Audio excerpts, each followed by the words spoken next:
نحمده ونصلي ونسلم على رسوله الكريم اما بعد فاعوذ باللہ من الشیطان الرجیم بسم اللہ الرحمن الرحیم۔ سامعین وقار، میں آپ کو حضرت عمر کی حیات زندگی بتانا چاہتا ہوں کہ حضرت عمر فاروق حضور پاک صلی اللہ علیہ وسلم کی ولادت سے 13 سال بعد پیدا ہوئے۔ آپ حضور کی ولادت سے 13 سال بعد پیدا ہوئے۔ آپ قریش کے خاندان سے تعلق رکھتے تھے، آپ قریشی تھے۔ جب اسلام آیا تو آپ اسلام کی بھرپور مخالفت کرنا شروع کی۔ جو شخص بھی اسلام لاتا تھا آپ اس کو خوب برا کہتے تھے، اس کو کہتے تھے جو شخص بھی ایمان لاتا تھا۔ شروع میں اسلام لانے والے مردوں کی تعداد 45 تھی اور عورتوں کی تعداد 13 تھی۔ سامعین وقار، آپ بھی اسلام لائے۔ اسلام لانے کے بعد آپ حضور پاک صلی اللہ علیہ وسلم کے وزیر بھی رہے، مشیر بھی رہے۔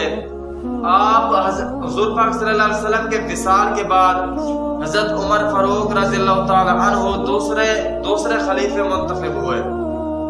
تو اس خلافت کے دوران ملک شام کا ایک آدمی آیا حضرت عمر فاروق رضی اللہ تعالی عنہ سے ملنے۔ جب انہوں نے پوچھا کہ تمہارے بادشاہ کا محل کہاں ہے تو صحابہ نے جواب دیا ہمارے بادشاہ کا کوئی محل نہیں ہے، ہمارے بادشاہ کا محل تو نہیں ہوتا، تو ہمارے نزدیک روب کپڑوں کا ہوتا ہے نا، روب گاڑیوں کا ہوتا ہے، روب بنگلوں کا ہوتا ہے۔ نہیں بھائی، روب کردار کا ہوتا ہے، روب انسان کی قوت کا ہوتا ہے، روب ایمان کی طاقت، ایمان کی جرأت، ایمان کی بہادری کا روب ہوتا ہے۔ جب اس نے پوچھا کہ تمہارے بادشاہ کا محل کہاں ہے تو آگے صحابی نے جواب دیا ہمارے بادشاہ کا کوئی محل نہیں ہوتا۔ تو اس نے پوچھا امیر المومنین حضرت عمر فاروق کہاں ہے تو آگے صحابی نے جواب دیا مسجد میں ہوں گے، مسجد نبوی میں ہوں گے۔ تو وہ آدمی مسجد نبوی کی طرف چل پڑا۔ جب وہ مسجد نبوی کے قریب ہی پہنچا تھا تو اس کے دل میں خیال پیدا ہوا کہ وہ عمر مسجد میں ہوں گے جس سے ہمارے حکمران ڈر جاتے ہیں، جس سے ہمارے حکمران کانپنے لگ جاتے ہیں، وہ شاید مسجد میں ہوں گے۔ جب مسجد نبوی میں پہنچا تو صحابہ کرام بیٹھے تھے۔ صحابہ کرام سے پوچھا تو صحابہ کرام نے جواب دیا وہ کھجوروں کے باغ کی طرف جا رہے تھے، کھجوروں کے باغ میں ہوں گے۔ تو وہ آدمی جو حضرت عمر سے ملنے آیا تھا وہ کھجوروں کے باغ کی طرف چل پڑا۔ جب کھجوروں کے باغ کے نزدیک گیا، اس کے قریب پہنچا تو اس کو ایک شخص ملا۔ اس کی ایک آدمی سے ملاقات ہوئی، اس سے پوچھا کہ وہ امیر المومنین کہاں ہے جو 24 لاکھ مربع میل پر حکومت کرتا ہے؟ وہ امیر المومنین حضرت عمر فاروق کہاں ہے جس سے ہمارے حکمران لرزا جاتے ہیں، کانپ جاتے ہیں، جس کی ایک آواز سن کر کیسر و کسرا بھی لرزانے لگ جاتا ہے؟ وہ امیر المومنین کہاں ہے؟ تو اس نے جواب دیا اس باغ میں ہے، اس کھجور کے باغ میں ہے۔ جب وہ کھجور کے باغ میں داخل ہوا، جب وہ داخل ہوا تو اسے ایک اور شخص ملا۔ جب اس کے ساتھ ملاقات ہوئی تو اس نے پوچھا امیر المومنین حضرت عمر فاروق کہاں ہے؟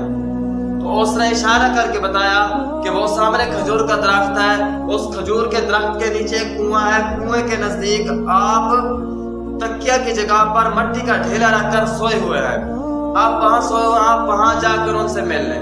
جب وہ اس کے قریب گیا، حضرت عمر کے قریب گیا تو وہ کانپنے لگا، وہ خوف زدہ ہو گیا کیونکہ وہ منکر تھا، مشرک تھا، یہودی تھا، بے ایمان تھا، لیکن پھر بھی اس کے دل میں خوف آ گیا۔ کیوں خوف آ گیا؟ کیونکہ شیر سویا بھی ہوتا اس کا روب ہوتا ہے۔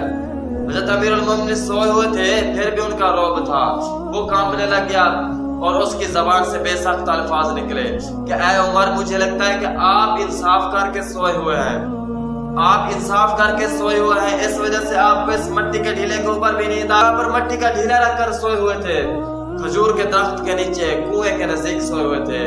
سامعین وقار، ہمیں حضرت عمر فاروق رضی اللہ تعالیٰ عنہ کی سیرت سے سبق حاصل کرنا چاہیے کہ ہمیں ایمانداری حاصل کرنا چاہیے، انصاف کرنا چاہیے، کیونکہ آپ انصاف کے اتنے پے کرتے کہ آپ کسی کو بھی معاف نہیں کرتے تھے۔ انصاف میں چاہے بیٹا ہو، چاہے بیوی ہو، چاہے کوئی بھی ہو، انصاف میں کسی کو معاف نہیں کرتے تھے۔ سامعین وقار، دعا ہے کہ اللہ رب العزت ہمیں حضرت عمر فاروق کی سیرت پہ چلنے کی توفیق عطا فرمائے۔